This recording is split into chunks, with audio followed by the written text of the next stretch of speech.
How many of you consciously want more money, more success, more opportunity, but deep down, there's this weird subconscious fear about what more would actually turn you into? Like you want abundance, but there's this little voice that says, yeah, but what if I get it and everything goes off the rails? I've just spent the last 2 weeks traveling, meeting people from completely different worlds, tech professionals, locals, expats, you name it. And the amount of money wounds, money blocks I witnessed, honestly, wild.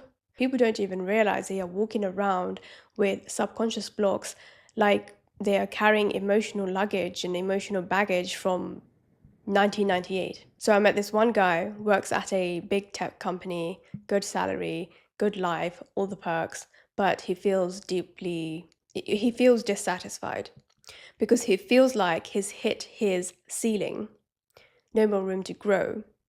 And as we're talking, I start noticing little bits of his beliefs slipping out. And before he even realized it, he exposed basically every money block in the book. So stick around, because by the end of this video, you're going to know whether you're carrying this wound too. The wound of fearing what wealth would turn you into. And if you are, you'll know exactly how to free yourself so abundance and opportunity can actually come in without your brain sabotaging it. So back to him. At one point, he says to me completely casually, I mean, yeah, I could technically make more money, but I'm scared of what that would do to my life. What if I ruin my marriage? What if I start seeing other women? What if I'm not there for my kids?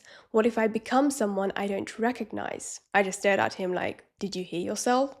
Because that right there is textbook subconscious fear of expansion. Also, the subconscious association of money equals danger.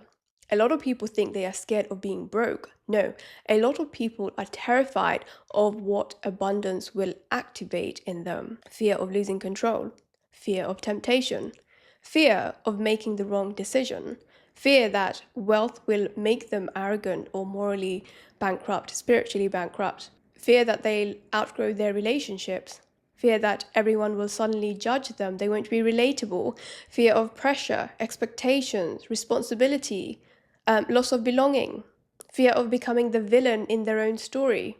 But the biggest one, and people rarely admit this, is the fear of their own dark side. That hidden part of you you don't actually trust. The impulse you're scared might come out if you had more freedom, more options, more power. He literally said, I don't know what I'd become. And I thought, wow, there it is. This man isn't scared of shmoney, he's scared of himself.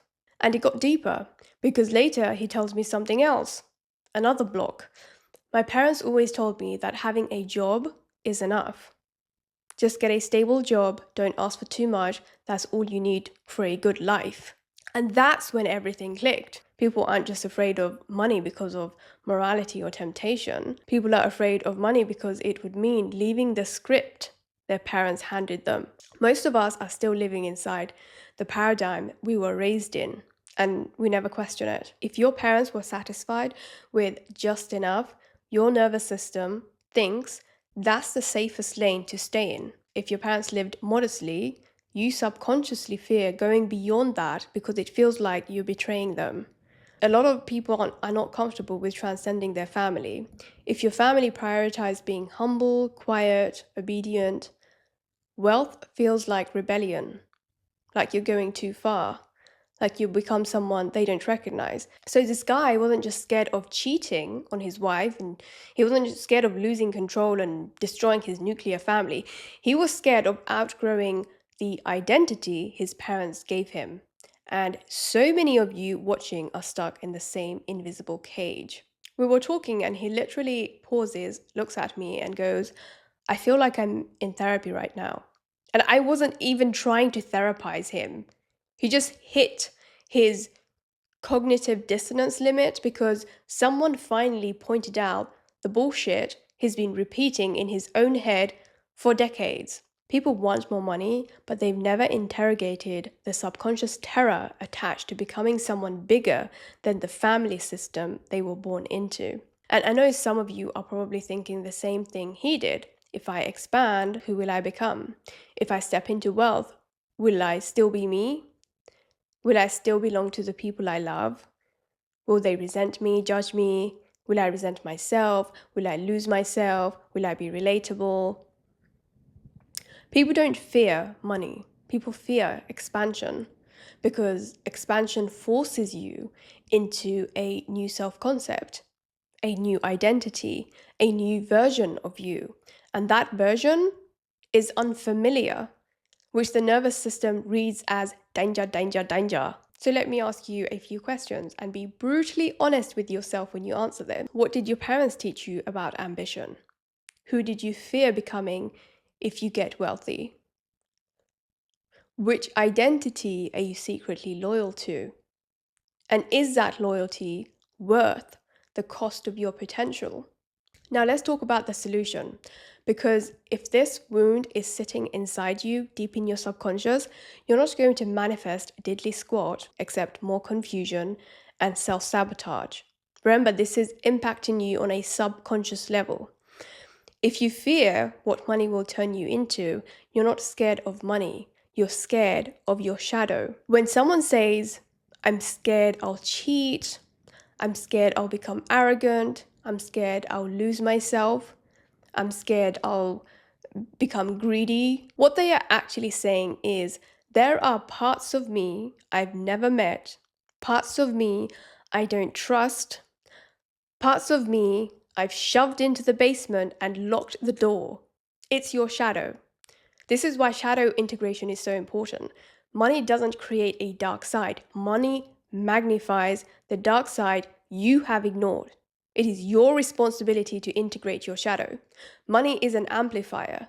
If your self-concept is shaky, money amplifies your insecurity. If you avoid your impulses, money amplifies temptation. If you suppress your desires, money amplifies chaos. And if you've integrated your shadow, money amplifies groundedness, clarity, sovereignty, wholeness. So the solution isn't to stay small. It isn't to avoid opportunities. It isn't to cling to the identity your parents handed you like a hand-me-down that doesn't fit anymore. The solution is to actually meet the parts of yourself you're scared of. Build self-trust. Understand your own impulses. Define your own values. Decide ahead of time what kind of wealthy person you choose to be. You don't fix your character after money arrives. That's how you make a mess. That's when people start saying, oh yeah, money doesn't make you happy. No, no, no, no, no. You fix your character before, so the money has a stable foundation to land on. Shadow integration simply means this. You're honest about your desires. You know your weaknesses. You know where you self-sabotage. You know what tempts you. You know what pulls you off track. You're not pretending you're some perfect angel who will never make a foolish decision. No, you actually know your human side well enough that you're not scared of it anymore. And once that happens, money is no longer a threat. It's a tool. And one more thing, your nervous system has to feel safe holding more power, more visibility, more abundance. You can't expand if your body thinks expansion is danger, because no matter what your conscious mind says, your subconscious always wins. Remember, your subconscious is always trying to protect you. So if you're scared of what wealth will turn you into, start with self-trust. Start with shadow work. Start with identity work. Start with nervous system safety. All this stuff I add in my packages. I haven't yet completed most of them, but we're getting there. Become the version of yourself who can handle money, and money will show up. So anyway, if you want to know what your subconscious block around money, wealth, abundance is, take my free money wound quiz. It will reveal to you how and what and why you're repelling shmoney. And don't forget to like, comment, share, subscribe, all that good stuff. Thank you so much for watching. Sending you love, and I will see you in a jiffy.